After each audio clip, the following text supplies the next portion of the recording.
Hello, everyone. Welcome back, and thank you for tuning in to SLS News. I hope you all are having a blessed day. Please hit that subscribe button, and at the end, like, share, and comment on this video.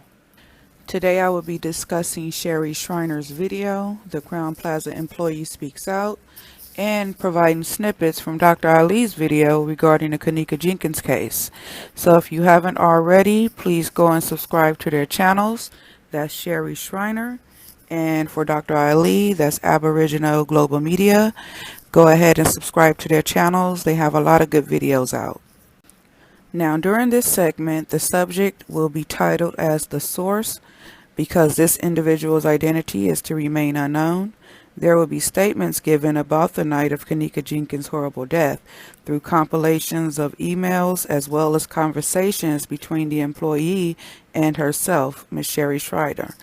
Although this is a verifiable source of Sherry, the narrative throughout this video in which I provided in snippets are opinions and questions from her perspective. And to be honest, it's questions everyone has been asking. So again, this is a speculation only, nothing is facts, and the opinions are formed off the information that is public knowledge. So here we go.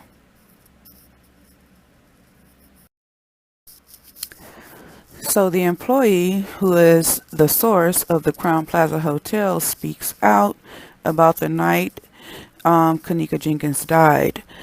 This is a long-term employee that was present the weekend of the incident from September 8th up until September 10th.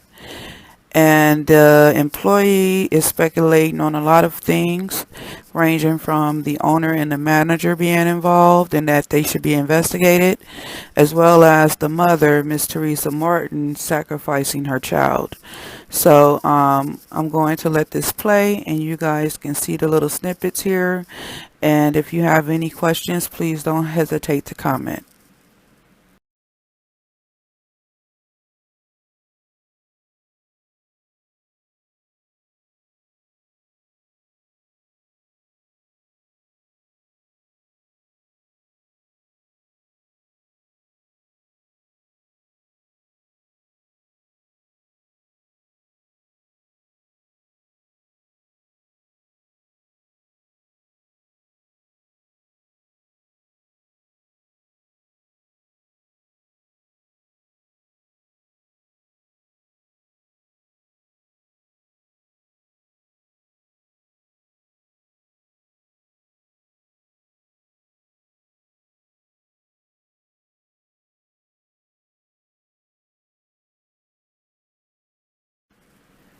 Now, due to the condition of her shoes and the dirt that was located around the perimeter of the shoe, as well as the bottom of the shoe, is indication that she possibly could have been outdoors at any point. So that's why that comment was made in regards to her being killed indoors, or was it outdoors?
Okay, the source states that there has been an odor to some of the rooms, but it has never dawned on him until the incident occurred. So, if you've been an employee there for some odd years and you smell the odors, in which I'm assuming is the smell of decomposed bodies, why wasn't any of this mentioned beforehand? Still, since it is indicated that this has been going on for a very long time.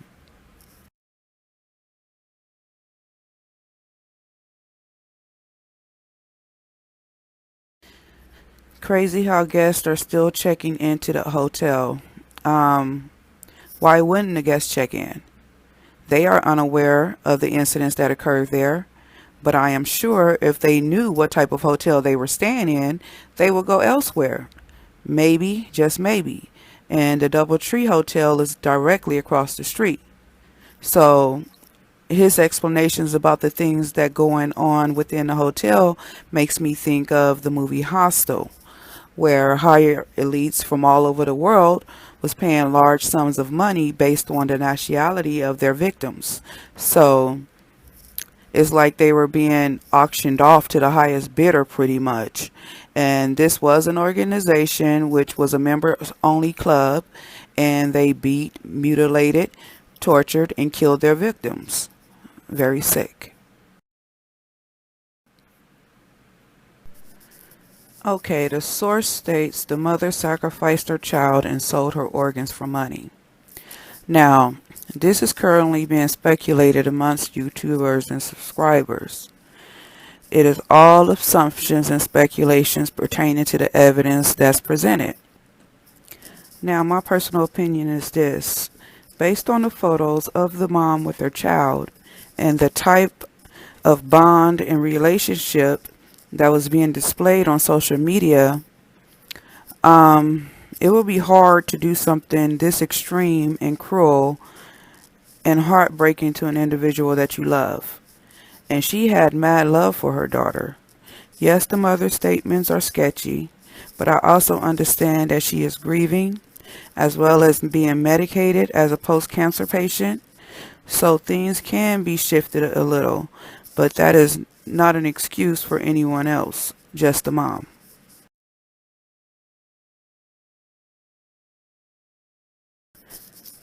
No employees wearing Crown Plaza uniforms.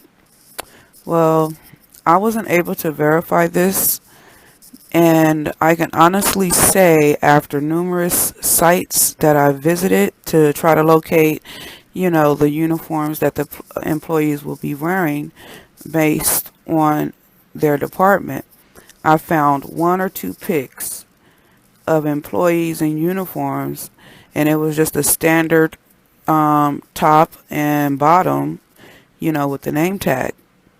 But that was all. Okay, the source states that the live videos, the parties were all reenactments. Everything was fake. And some folks has already indicated this, and everything the employee is stating has already been observed and questioned.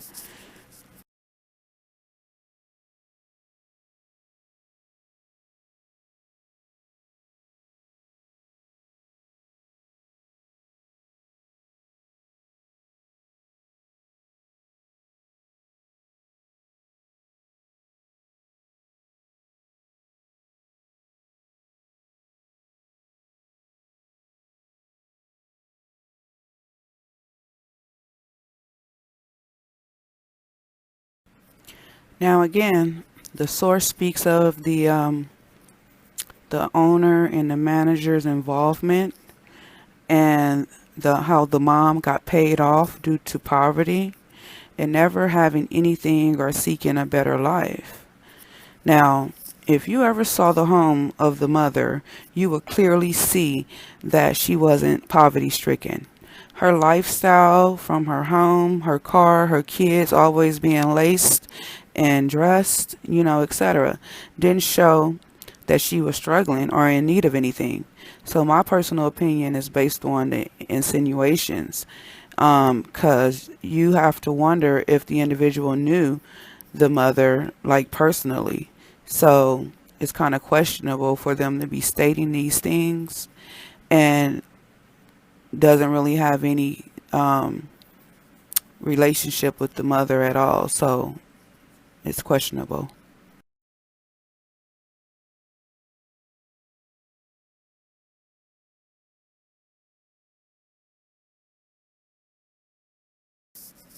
It has been speculated that Kenneka was having relations for money at the hotel. And if that is true, could this be an indication that she was being watched based on her other visits there at the hotel? And also, could this be an indicator of why the mother found a time-stamped ticket dating the 6th?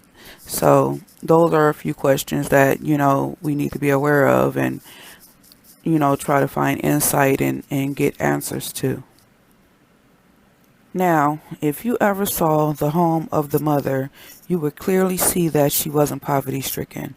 Her lifestyle, from her home, her car, the upkeep of her kids, they were always laced. So she didn't really show that she was struggling or in need of anything.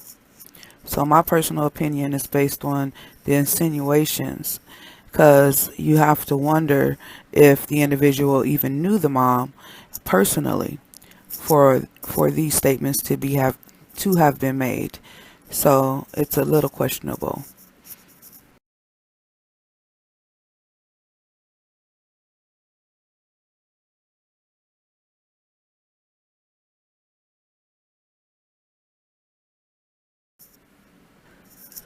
Now, the source speculated that the hotel is harvesting body organs like it's a chop shop, and replied that there are rooms across from the elevator, which are harvest rooms, and they're restricted. So just anyone can't enter into that room.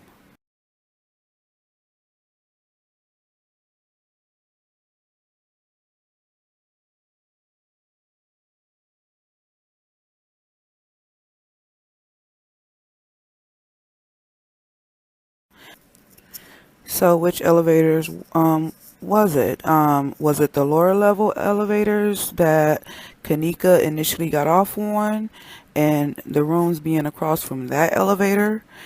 Because I can remember someone speculating that on their video.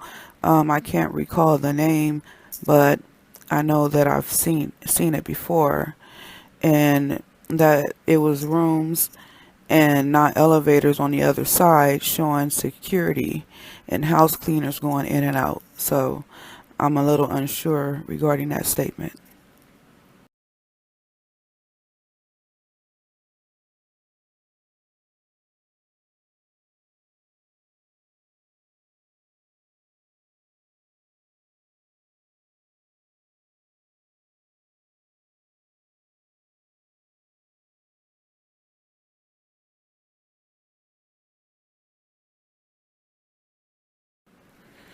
The source also stated that the rooms and hallways had the smell of blood. So how can I explain this? Um, if you have ever smelt blood, it's like a festering scent, like something similar to raw meat, but it's somewhere around there. It's a very unique smell, and it's weird how the smell was still present without seeing or noticing something out of place or obvious. For example, signs of a scuffle or attack. And for the smell to still be present, it makes you wonder how many times this occurred, for that scent to still be lingering amongst the hallways and the rooms.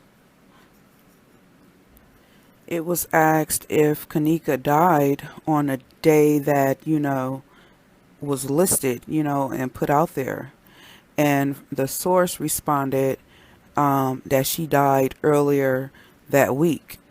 Now, this scenario is speculation only, you know, it's not fact. But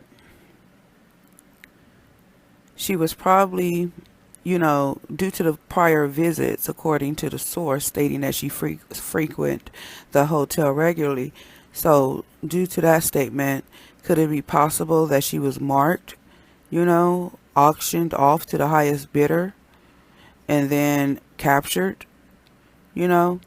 And I think that the crew helped get her to the designated area and they got paid for it. So it does make you wonder, exactly what's happening. Was she really dead on the 10th or pronounced dead on the 10th, or did this happen earlier on? And like the source stated, that it was staged and, reenactments done. So, I mean, it kind of ties together.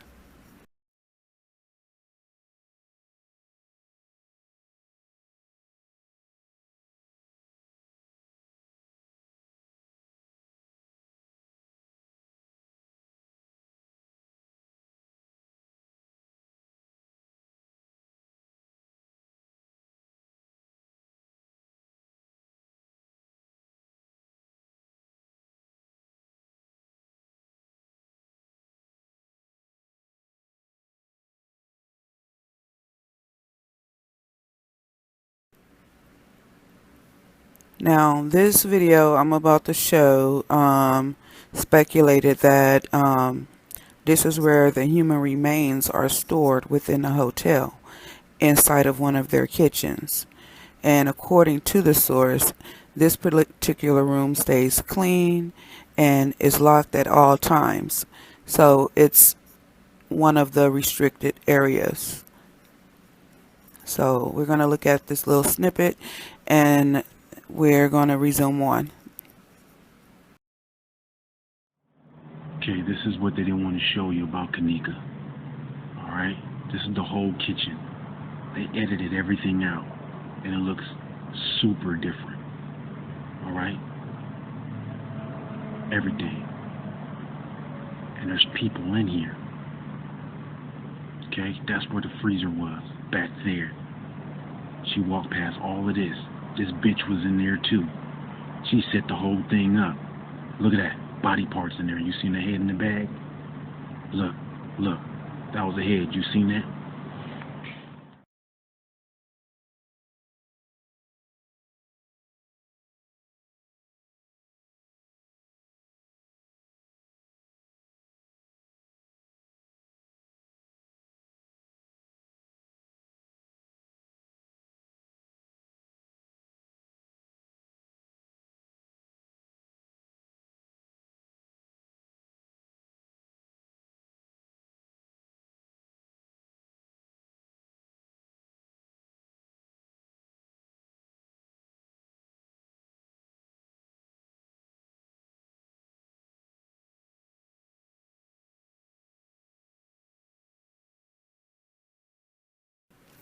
Okay, it was stated that this person that viewed Kenneka's body before her mother even had the opportunity to see the body is someone by the name of Terry Cooper. And also, he's supposed to be a ranking 32nd degree Mason. So the questions were, why did he get to see the body and what was his role and purpose in that manner? Viewing the body, especially when the mother was being rejected from seeing the body for almost 4 hours. And in the video clip, you can see that outside of the uniformed cops being around the deceased, that could this be the guy that they were talking about, the Terry Cooper guy, because he's the only one that's not in uniform, compared to the other cops. So is he the Terry Cooper guy, or is this one of the detectives that's on the scene of the crime?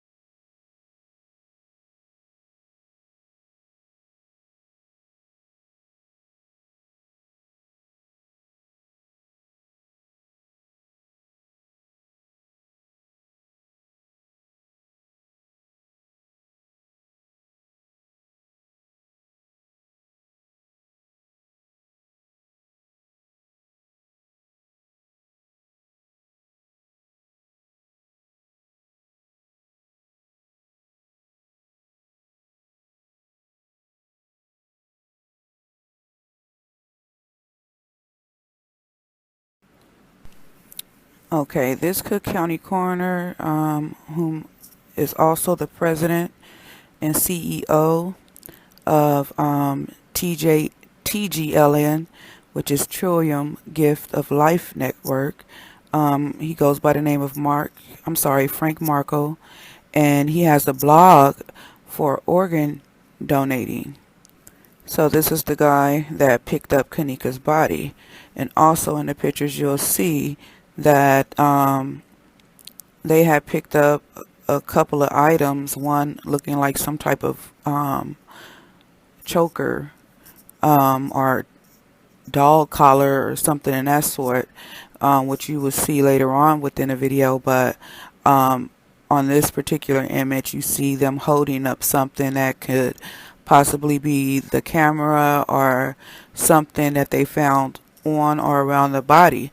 But I don't understand why they was being a little secretive about it, but that's the items that people are questioning as to what exactly is it.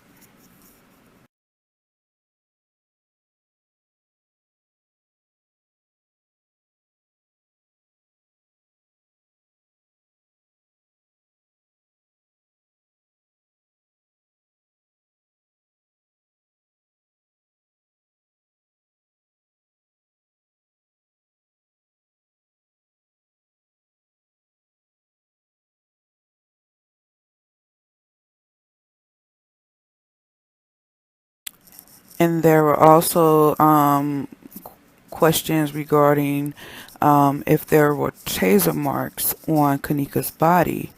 And as you can see, the little circles, those are supposed to be the taser marks that's in question. One being from the crime scene photos, and the other being from Dr. Ali's page from the Aboriginal Global Media. So these items were questionable as to where if it was a taser mark. And I'm going to show a snippet of Dr. Ali's findings that he's gotten from a forensic analyst. So here's the first snippet. Forensic analyzer showed and how you can prove it. Now, for the Rosemont police, this is for the Rosemont police. The procedures that you implemented according to the forensic analyzer who went over your scene, your death investigation scene, their opinion was that you compromised the entire scene. You compromised the entire scene. You compromised the entire death investigation scene. And her analogy was she would have thought that the scene was a game based on her expertise. She would have thought that somebody was playing. The Rosemont police know what happened to Kenneka Jenkins. The supervisor who would not let the mother see her daughter knows what happened to Kenneka Jenkins. They tampered with, removed, destroyed, and violated evidence at the scene of a crime. Intentionally. They did this intentionally. All right?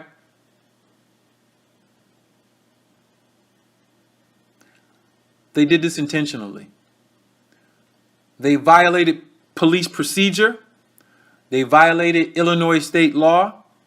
They violated federal law.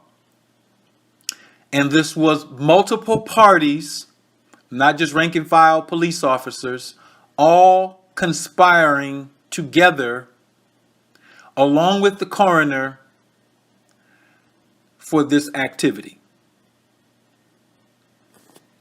Based on the Department of Injustice or Justice ability, they can open an investigation on the investigation of the Rosemont Police Department.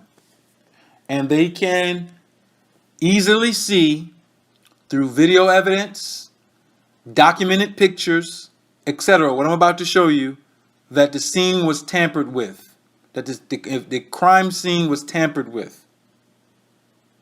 and that there was an intentional negligence by this police department against Kenneka Jenkins.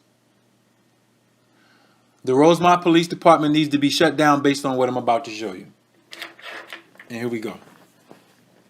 All right. If you have children, do not let them watch any parts of what I'm about to show you. What I'm about to show you is gruesome. It is not for anybody but adults. All right. This is Kenneka in the corner. All right. What I'm about to show you, I'm about to start out with this area right here, her hair. I'm going to show you how she was drug across this floor and where she ended up on this side, right here, over there, on this side, and how she was fighting and where the proof is in the pictures. All right. This is based on the forensic analyzer, so I give her the props for finding that. She did not give her name. The only name she gave was Tay. But I'm going to go through what she did, and I'm going to prove, if folk haven't seen her video, this will be much shorter, and I'm giving her the credit for the particular things that she found. I'm not trying. Now, this is the images that I was explaining earlier on regarding the object that they found. It looks like a dog collar, or it could be the zip tie that people are speculating that was around her neck. I don't know. What do you guys think? Because, I mean, I have no answer pertaining to this particular object. And here is another snippet from Dr. Eiley explaining the zip tie and also showing pictures of the actual zip tie that was around her neck.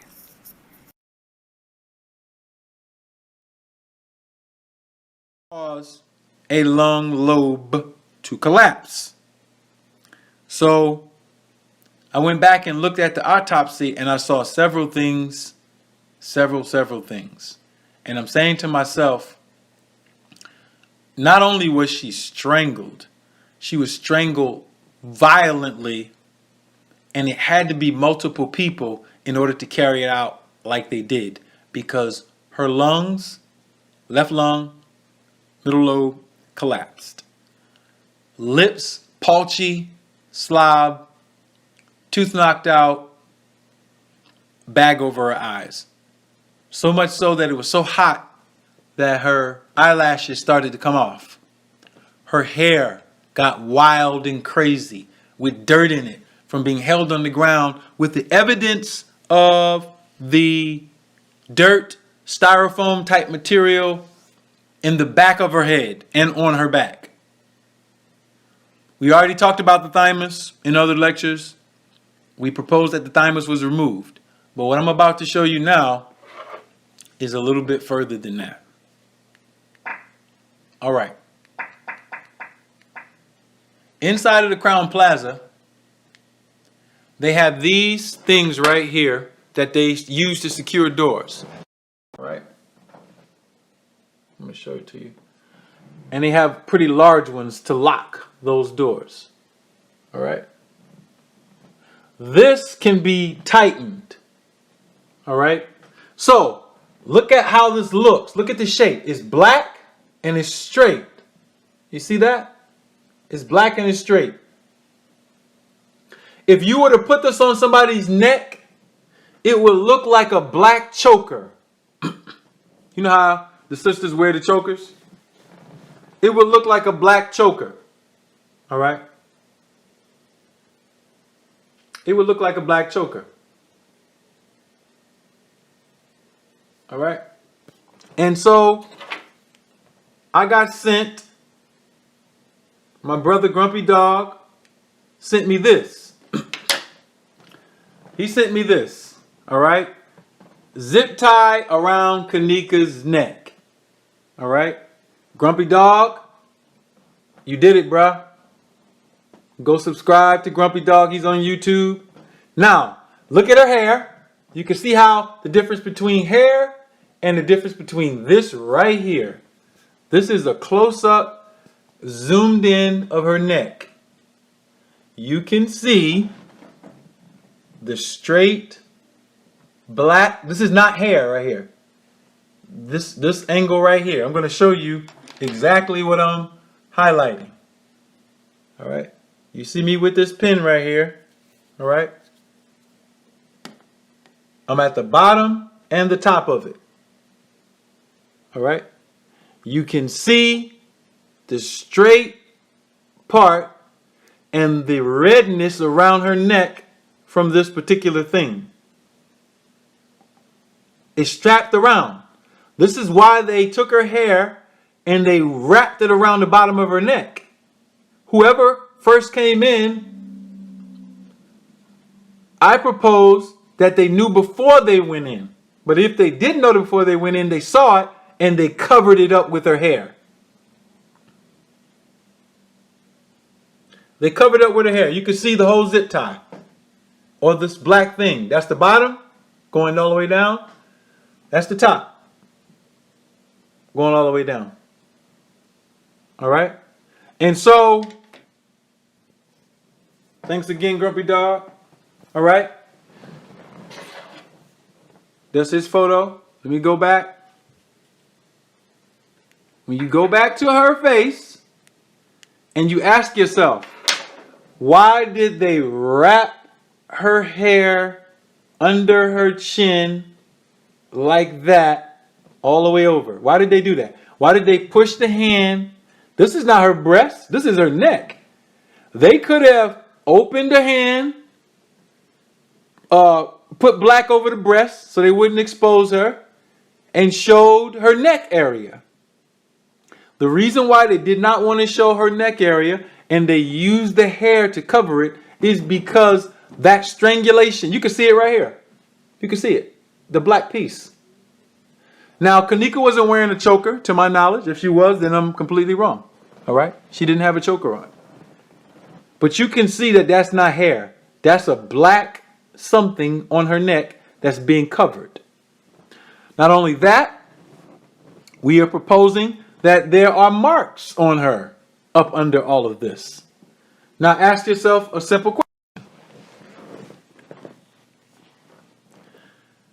I have been around crime scenes where the mother, the child was laying on the ground dead, shot up, everything. The mother was allowed to see him. Why was Kenneka's mother not only not allowed to see her, but when they did show her, they didn't show her. She still would have had her clothes on. She still would have had her clothes on. This is her mother and her sister. She came out of this woman's womb. Why would they zip up the coroner's bag all the way up so you can't see Kenneka's neck? It's because they used that device or something similar to strangle her. And it was so tight on her neck that the injuries that she suffered, as I stated, I'm going to show you. I'm going to show you why they didn't take it off. Why didn't they just take it off? All right. The injuries that she suffered to her hand. Let me go. Let me find her hand. I'm going to show you her hand. I'm going to show you why. Her hand wasn't like that because she was trying to hold a phone. Her hand was like that because she was trying to take. She was trying to take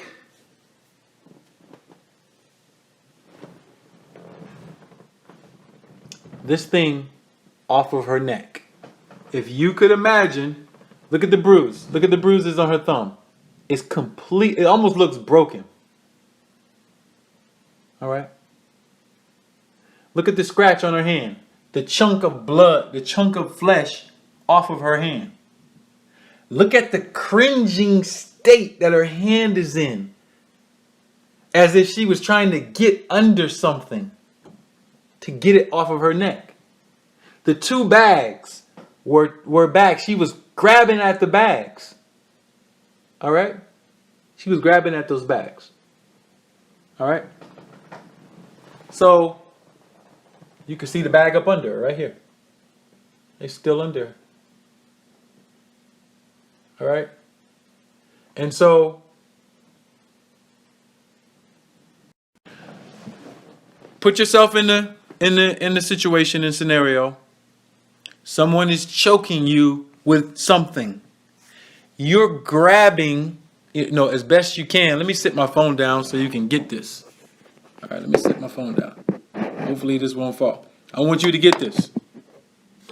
Imagine you're fighting to try to get the thing off. They have a bag over your head and they have this flat device thing around your neck that's still there, and you're trying to get it off. You're using your hands. When you're done and when they finish killing you, your hand, they placed it right here, and her hand's like this. And it stayed in the state that it was in when she was trying to get them off of her.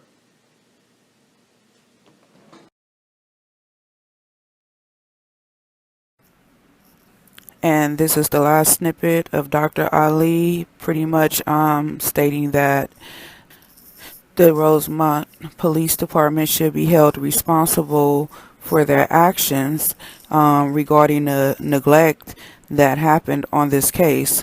And he also is going to be speaking on the case itself as well as cover-ups. So here we go.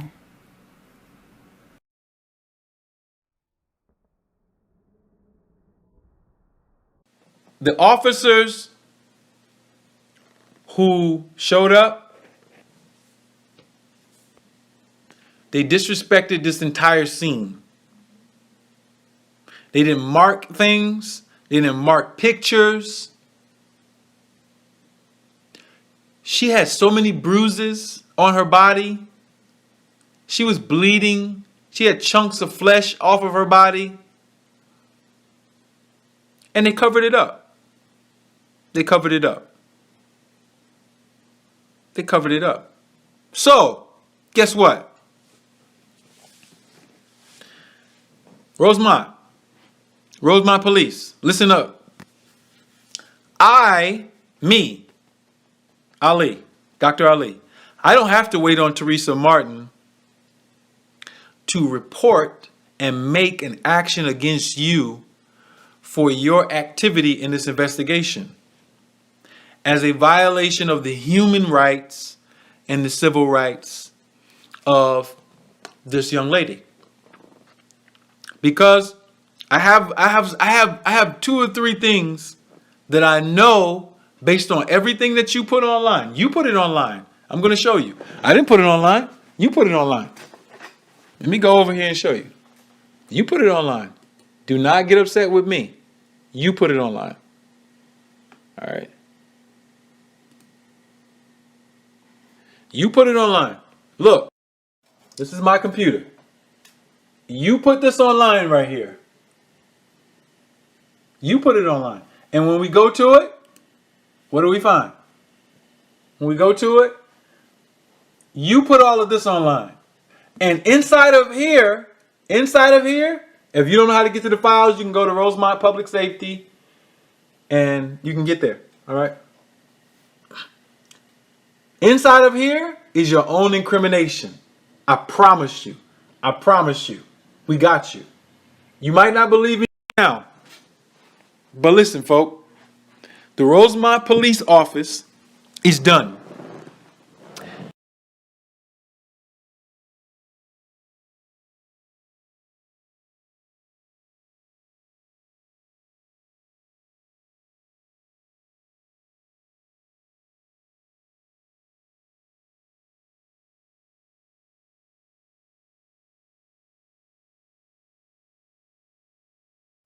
Now, it's speculated that the Cassandra Van Treek girl who is the editor for the Chicago Tribune, was at the hotel the night of the incident.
So this concludes the video. Go ahead and like the subscription and share the video and comment. Thank you.